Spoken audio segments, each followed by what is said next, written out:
This Honda mower was a trade-in I took as part of a sale. The strangest part was that they didn't mention it was going to be a Honda, and I only realized it when I saw them using it the day I brought my mower over to them. When I loaded this one up in the car, I had to wonder why would they trade this mower in. I hate to say it, but after looking at it for a few minutes and trying to use it, I soon realized why they didn't want this mower anymore.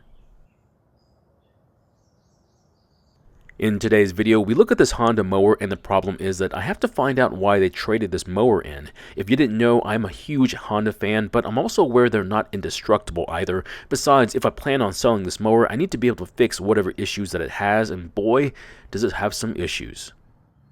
Now, I'm going to try and repair this mower, however, it may not be the exact repair you need to make to yours. We'll explore other options later in the video. Now, we're only going to mention what these other options could be. We don't have enough time to look into them, but if you need more information on these options, you're welcome to ask as many questions as you need to. From what I was told, this mower was previously serviced by a local shop and was recently in there for a no-start condition that turned out to be stale fuel. The strange thing is that it came back looking like this. I guess I must care way too much because I would at least spray it off the dirt and oil as part of the diagnostic, or at least out of courtesy, but I guess they didn't have time to spend on it. Now, it does look like they did have the time to charge them for a new air filter though, which means if the service can't be charged, they simply won't do it. The one thing that the buyer did mention to me was that the handlebars would not stay in the upright position, which kind of surprised me that the shop didn't fix it for them, but then again, the service isn't free. Now, I don't think the handle knobs are the right one for this particular mower because they simply don't have enough threads to close and make contact with the handlebar. So in the meantime, I put some large rusty washers I had to make up the difference, and that's enough to keep the handlebar up in place. It's not perfect, but it'll work for right now.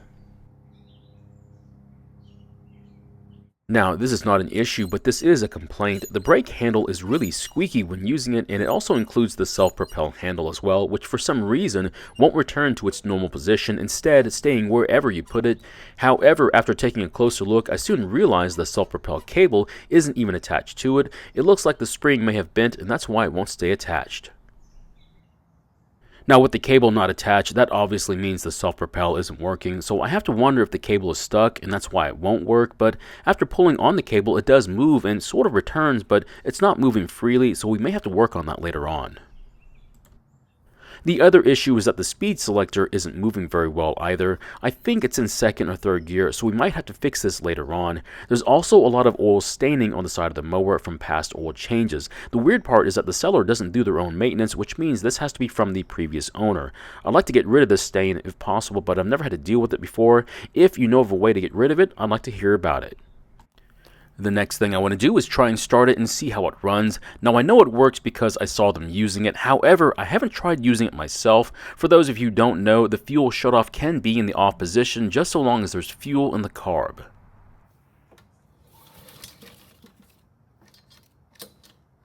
It looks like the Recoil is having some issues, and part of the reason is that the metal piece that keeps the rope from cutting into the cover has come loose. I'm also certain the Recoil could benefit from some lubrication as well.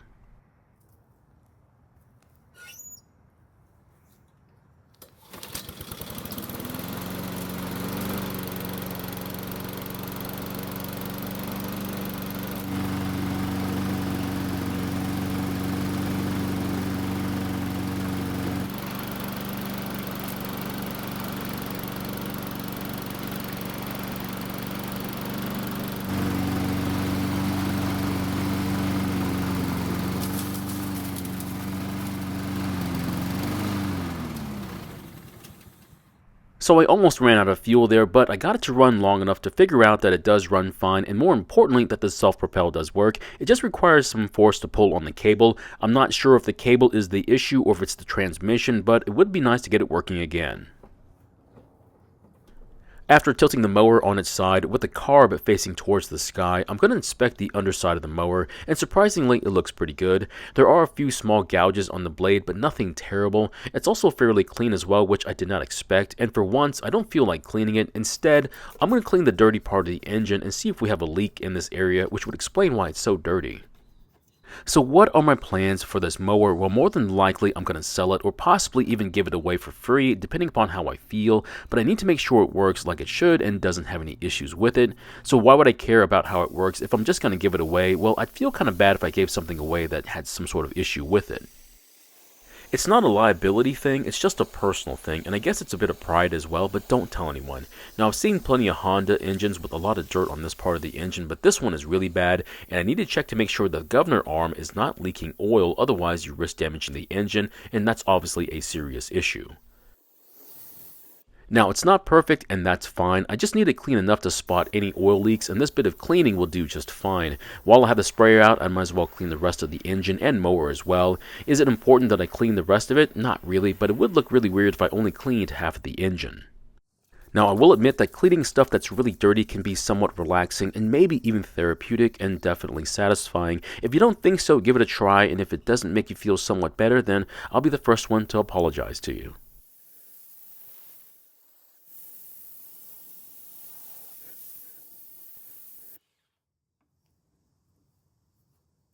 I also want to see if I can get rid of this oil stain. I've never seen this before on paint, so I'm not sure if there's anything I can do to get rid of it. If not, it's not a big deal, but it just looks bad. If it's in the paint, I might have to use some rubbing compound to try and get it out. Unfortunately, that didn't do anything, so either I can live with them or I might try again later on, but right now I'm going to move on to the wheels. The wheels are commonly overlooked, and I understand why. They're low to the ground, can be difficult to clean, and most people never look twice at them anyway. However, I notice them, and when they're dirty, it kind of bothers me. You know, I never thought I had OCD, but I might have to reassess that. I only have one more place I want to clean, and that's the rear part of the mower. I know it's not going to be seen because it's under the cover, but while the mower is on the table, it's easy to get to, so it's easy to clean. Now, if I hadn't mentioned it yet, but using a pressure washer, even a cheap electric one, will save you some time when it comes to cleaning. However, I don't like to use mine because I feel like it's going to do more damage to the rusty areas, and also because I typically end up getting soaked myself. Now, doing it this way isn't so bad. Now, one or more of the wheels is not spinning very well, and I think we found it. Now, I could just try to spray some lube on it, but I want to remove the bolt and see if there's any buildup on it that's keeping it from spinning. The first thing I realized is that the wavy washer is on the outside of the wheel instead of the inside, which might be one reason why it's hard to spin. Now, there is some buildup on the bolt, but it's not that bad. However, I'm still going to clean it and use some sandpaper to get rid of the buildup. Someone asked me about the finish being too rough after sanding, and if you're worried about that, then you can try and polish it, but I'm just going to use lithium grease instead. Now, you don't have to use lithium grease. Instead, use whatever you have on hand. Now, some lube is better than no lube. After putting the lithium on, I'll then put the washer back on the inside of the wheel and then reinstall it. After that, I'll then test how much better it spins. And as you can see, it spins a whole lot better now. If you've seen my videos before, you'll know what I have to do next. Now, the tread on these wheels is there, but it's almost gone. However, instead of replacing the entire wheel, I might consider just swapping the tires from a different mower with the same size tires. Either way, the only tires that need the tread are the drive wheels. Speaking of the drive wheels, as you can see, they don't free spin like the ones in the front, and that's because of the transmission. And if you only have enough lube to do 2 wheels, the rear ones are the ones you need to do, and here's why. The drive gears have a spring-loaded key that acts like a ratchet, so you can spin them one way and you can hear the key skipping inside the gear. This allows it to not engage the drive. However, turn it the other way and the key will engage the gear and turn the transmission. Now, to prevent the key from wearing out in the shaft, we need to lubricate it. Now, there's a better way of doing this, but it requires a special tool, and since more than likely you won't have it, we're going to do it the easy way and spray our lube at the end of the gears, and maybe some of it will work its way to the key. Now, there's nothing wrong with doing it this way, so if you want to remove the retaining clip and properly lube it, well, that's your choice. After our easy lube job, I'm also going to lube the bearings in the wheels as well. Then I'll put the wheel back on. I'll then do the same for the other side, and we should be ready to continue on with our maintenance routine.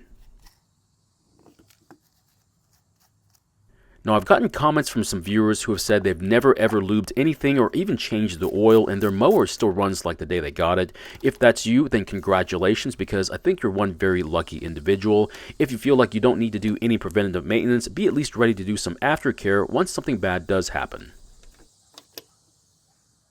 I'm also going to lubricate the brake and self-propel handles because they're kind of squeaky. While I'm at it, I'm also going to lube the cable for the brake on both ends. If your cable is difficult to move, it might be easier just to replace it. Now, I'm not going to lube the self-propel cable just yet because I'm considering replacing it instead. The best part is that I just picked up a parts mower and I might get what I need from that one. Now, once all the maintenance is done, I think it's time to start it up and see how well it cuts.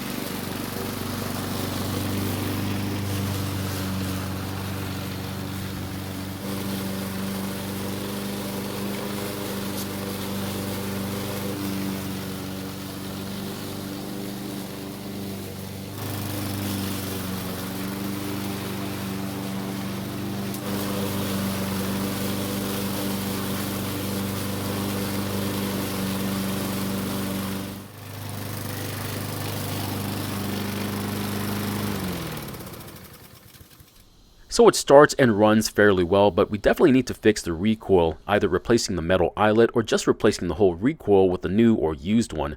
At least it cuts really well and has a lot more power than my old abused Honda, but the problem is that the mulching plug has been removed, so it basically just throws large grass clippings all over the yard.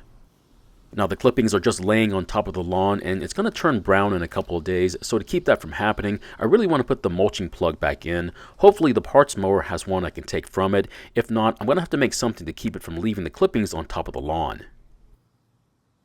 Now I really have to wonder if the self-propel is really broken or if it was bypassed on purpose. Another reason why the self-propel would be bypassed is if the repair shop bypassed it, saying there was an issue with the cable or transmission in hopes the owner would want to fix it, but that is just a theory. So in the end, I think I got a really good trade-in, and I hate to say it, but the timing couldn't be any better as my personal mower is getting close to the end. Of course, I've been saying that for the last 4 years. So my question is, should I try and fix the self-propel and the speed selector lever, or should I just leave it alone and use it the way it is? Personally, I'd like to at least look at it and see how bad it is and maybe see if it is fixable, but I might just be wasting my time too. Thank you for watching. I really do appreciate your time here. Please feel free to ask me any questions about this project or your own projects, and I hope to see you in the next video.